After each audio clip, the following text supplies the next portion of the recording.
Hello, North Coast. My name is Joanne, and I'm one of the pastors here at the Carlsbad campus, and I get to bring you your daily dose today. And I'm going to be sharing with you out of the book of Colossians, chapter 3. And I love this chapter because it is chock full of gems. And Paul is speaking to the Colossians, and he's talking to them as if they are brand new believers, and he's just giving them wisdom as to what are their next steps. So let's take a look at these verses together. Chapter 3, it says, "Since then you have been raised with Christ, set your hearts on things above, where Christ is seated at the right hand of God. Set your minds on things above, not on earthly things. For you died, and your life is now hidden with Christ in God. When Christ, who is your life, appears, then you will also appear with him in glory." And then he goes on to give some directions, and this is what he says. He says, "Put to death, therefore," because you're a follower of Christ, "therefore, whatever belongs to your earthly nature." And he goes on to list a bunch of things.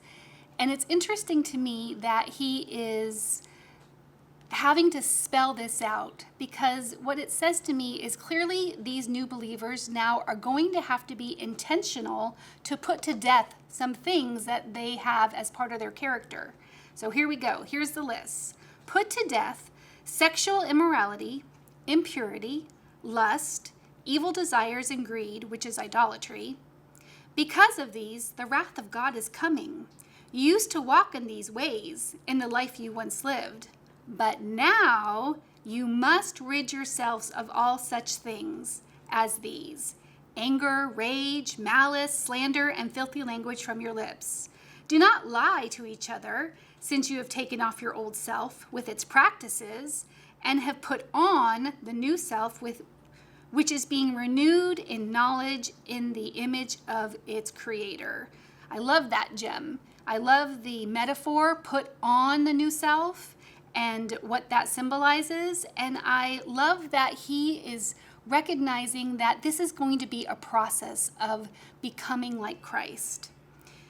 Here, there are no Greeks or Jews, circumcised or uncircumcised, barbarian, Scythians, slave or free, but Christ is all and is in all.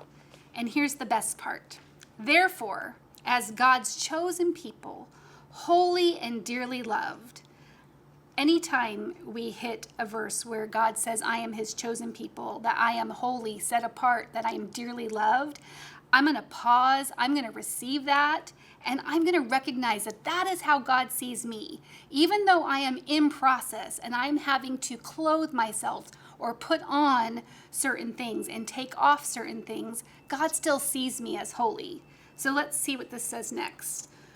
Clothe yourselves, Paul says, with compassion and kindness, humility, gentleness, and patience. Bear with each other and forgive whatever grievances you may have against one another. Forgive as the Lord forgave you. And over all these virtues, put on love, which binds them all together in perfect unity. And again, we have that metaphor of clothing ourselves, of putting something on. And every day I go to my closet and I take some time to figure out what I'm going to wear. And it takes thought and it takes intentionality.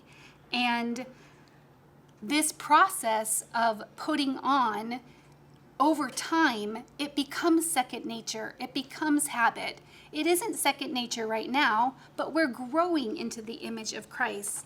And I think about my boys when they were little. I would have them put on a tie for an occasion, and it would cause them to behave differently. They wouldn't be as loud and as wild, and it wasn't comfortable. They didn't like wearing that tie. But over time, they grew into their new character and their new being. And that's what we do when we put on the compassion and the kindness and the humility and the gentleness and the patience.